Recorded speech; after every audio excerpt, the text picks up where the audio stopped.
Hello guys, welcome to Shivi Art and Study Classes. It's the second chapter of Banking and Insurance, Creation of Money.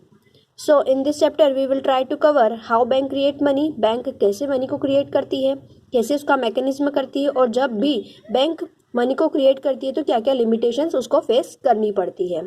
So first introduction part. Creation of money is one of the most important function of commercial bank. Sayers has rightly remarked, bankers are not merely creator of money but also in an important sense manufacturer of money. Sayers के according क्या है कि सिर्फ bank money को ही create नहीं करती है बल्कि उसका मैन्युफैक्चर भी करती है, उसे बनाती भी है. कैसे? बैंक क्या करती है, अपने कस्टमर्स को क्रेडिट में पैसा देती है. देन इससे क्या होता है, बैंक के मनी सर्कुलेशन बढ़ जाता है और वो क्रेडिट ज़्यादा क्रिएट करती है बजाय के मनी के. Next topic, creation of credit by banks. कैसे क्रिएट करती है बैंक, इसको हम डिटेल में पढ़ेंगे. Bank accept deposit from the public for the purpose of lending it to those who needs money to meet their personal or business needs. Bank क्या करती है, पब्लिक से डिपॉजिट्स को एक्सेप्ट करती है, मेन फंक्शन है बैंक का. Then उसी पैसे को उसे देती है जिसे इसकी ज़्यादा ज़रूरत है, या तो पर्सनल नीड्स के लिए या फिर किसी बिजनेस नीड्स के लिए. According to the Hartley Withers, bank every loan creates a deposit. Bank क्या करती है, लोन देती है किसी भी पर्सन को, तो जिस भी पर्सन को लोन देगी तो वो क्या करेगा, सारा के सारा अमाउंट तो एक साथ विड्रॉ नहीं करेगा, कुछ अमाउंट क्या करेगा, बैंक में ही डिपॉजिट रहने देगा. जैसे जैसे उसे नीड होगी वैसे वैसे उस बैंक में से वो अपने पैसे को निकालता रहेगा. तो इसका मतलब क्या हुआ, जिस बैंक ने कस्टमर को पैसा दिया उसी का पैसा उसके बैंक अकाउंट में है और जब ज़रूरत पड़ रही है तब वो उसे दे रहा है. तो every loan creates a deposit. Loan के साथ साथ कस्टमर क्या करते हैं, बैंक में डिपॉजिट्स को भी क्रिएट कर देते हैं. फर्दर हम देखें कि mechanism of credit creation. Credit creation का मैकेनिज्म कैसे होता है. After the loan is granted, the borrower issue checks in favour of his creditor to make payment for the purchase made by him. Let us suppose that the creditor to whom the check were issued deposit this check for the collection in the same bank or in their own bank in which they have their accounts. कोई भी customer है जिसने bank से loan लिया है किस लिए, ताकि वो अपने क्रेडिटर्स को पेमेंट कर सके उसने जो भी परचेज करी है. तो हो सकता है कि जो भी क्रेडिटर है उसके पास अगर चेक रिसीव हुआ है तो वो चेक बैंक में लगाए. हो सकता है कि उसका जिस बैंक से उसके कस्टमर ने, उस बोरोवर ने लोन लिया है उसी में उस पर्टिकुलर क्रेडिटर का भी बैंक अकाउंट हो. तो क्या होगा, सिर्फ ट्रांसफर ऑफ मनी हो रहा है, एक अकाउंट से दूसरे अकाउंट में जा रहा है और उसी बैंक में मनी का क्रिएशन बढ़ता जा रहा है. तो इस तरह से मैकेनिज्म हो जाता है मनी का. In this manner, the commercial banks as a system create increased total money supply in circulation. They increases purchasing power of borrowers by granting them credit. Commercial bank total money का supply बढ़ा देते हैं. इस तरह से वो loan दे के, check लगा के या डिपॉजिट्स करवा के वो क्या करते हैं, मनी के सर्कुलेशन को, मनी सप्लाई मार्केट में बढ़ा देते हैं. और इससे क्या फ़ायदा होता है, बोरोवर्स को भी, उन लोगों को भी पैसा मिल जाता है लोन के तौर पे और इससे मनी का सर्कुलेशन, परचेसिंग पावर भी बढ़ जाती है और मनी का सर्कुलेशन भी बढ़ जाता है. We can clearly understand by these accounts. For example XYZ bank limited है, इसके पास कैश इन हैंड है 1 लाख का और लाइबिलिटी डिपॉजिट्स हुआ है पब्लिक से 1 लाख का.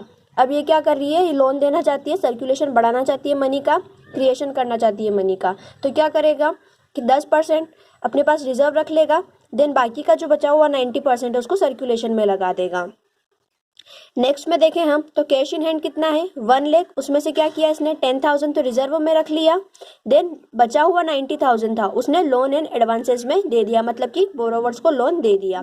एक्चुअल में डिपॉजिट कितना था पब्लिक का 1 लाख का, और वही डिपॉजिट वापस उसी के बैंक अकाउंट में डिपॉजिट हो गया है तो 90,000. तो पहले कितनी थी 1 लाख, 1 लाख का डिपॉजिट्स और 1 लाख का कैश इन हैंड था. अब उसी पैसे को वापस इसने सर्कुलेशन में क्रेडिट में दे दिया है तो अब कितना हो गया 1,90,000 का. अगेन क्या करेगी, 90,000 का था, 90,000 का 10% अपने पास रिजर्व रख लेगी, देन बचा हुआ 81,000 वापस से लोन और एडवांसेस में दे देगी. तो ऐसे क्या होगा, सर्कुलेशन बढ़ता रहेगा, क्रिएशन होता रहेगा मनी का. तो ऐसे बैंक की मनी भी बढ़ती जाएगी और मार्केट में मनी सप्लाई भी अच्छे से चलता रहेगा. आई होप कि इस एग्जाम्पल से आपको सब कुछ क्लियर होगा कि कैसे बैंक मनी को क्रिएट करती है। नाउ नेक्स्ट क्वेश्चन ये है कि whether a bank has unlimited power to create money. क्या बैंकों के पास अनलिमिटेड पावर है मनी को क्रिएट करने की? क्या वो करते ही जाएंगे ऐसा है या फिर कोई बाउंडेशन है?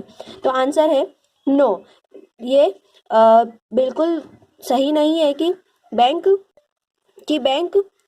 जितना चाहे मनी को क्रिएट कर सके। उनके ऊपर कुछ लिमिटेशंस होती है। A banker has a limited power to create money, it is limited by the following. ये कुछ फैक्टर्स दिए हुए, इससे हमको पता चलेगा कि बैंक की पावर क्या होती है, लिमिटेड होती है। First, total money supply in circulation in the country. Total money का जो सप्लाई होता है या सर्कुलेशन होता है कंट्री में, वो जो रिजर्व बैंक ऑफ इंडिया है वो इशू करता है कि legal tender money in the country. कैसे होगा लीगल टेंडर मनी का? कितनी सर्कुलेट होगी, कितनी सर्कुलेट नहीं होगी? क्योंकि मिनिस्ट्री ऑफ फाइनेंस 1 रुपी का नोट इशू करती है, देन 2 और 2 से अबाव का सब कुछ रिजर्व बैंक करती है, तो वही डिसाइड करेगी टोटल मनी सप्लाई कंट्री में कितना होगा। नेक्स्ट पॉइंट है cash reserve to be maintain against deposit.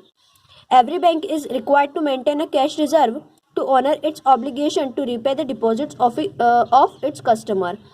ये ज़रूरी है बैंकों के लिए कि जब भी उन लोगों के पास डिपॉजिट आता है तो इसके बदले वो क्या करे, कुछ कैश को रिजर्व मेंटेन करके रखे, कुछ कैश रिजर्व मेंटेन रखे और बाकी का पैसा वो सर्कुलेट कर सकती है, लैंड कर सकती है। रिजर्व बैंक ऑफ इंडिया ये उन लोगों के ऊपर बाउंडेशन लगाता है, कमर्शियल बैंक के ऊपर ज़रूरी है कि वो कुछ पैसा रिजर्व करके रखे। Now third point, banking habits. From the discussion in the previous paragraph, the reader might have noted that the credit creation depends upon the banking habits of the people. Higher the banking habits, the higher will be the credit creation. जितना किसी भी country के लोगों में saving की आदत होगी, deposits की आदत होगी, उतना ही क्या होगा, आपकी मनी का क्रिएशन बढ़ता रहेगा। अगर किसी भी कंट्री के लोगों में बैंकिंग की हैबिट्स ज़्यादा होगी तो उन लोगों के पास कैश कम रहेगा और डिपॉजिट्स ज़्यादा रहेगा। डिपॉजिट ज़्यादा रहेगा तो बैंक को फ़ायदा है, वो ज़्यादा लोन क्रिएट कर सकती है, ज़्यादा मनी का मैकेनिज्म कर सकती है। सेम अगर किसी कंट्री में बैंकिंग हैबिट्स कम होगी उसके लोगों में, तो वहाँ पे कैश लोगों के पास ज़्यादा रहेगा और डिपॉजिट्स कम रहेंगे। फोर्थ पॉइंट है credit policy of central bank. The reserve bank of India is the central bank of the country. It acts as the controller of the credit. It regulates bank credit by increasing and decreasing cash reserve ratio. It also has the power to control the supply of legal tender money in the country. Credit policy central government कैसी credit policy लेके आता है ये depend करता है कि आप किस तरह से मनी का क्रिएशन करें। कमर्शियल बैंक पे इसका पूरा इफेक्ट पड़ता है। कितना कैश रिजर्व मेंटेन करने को बोलता है सेंट्रल गवर्नमेंट, कितना इंक्रीजिंग डिक्रीजिंग करता है, तो इस अकॉर्डिंग आप मनी को सर्कुलेट कर सकते हैं, मनी को क्रिएट कर सकते हैं। फिफ्थ पॉइंट है reserve banks power to control advances.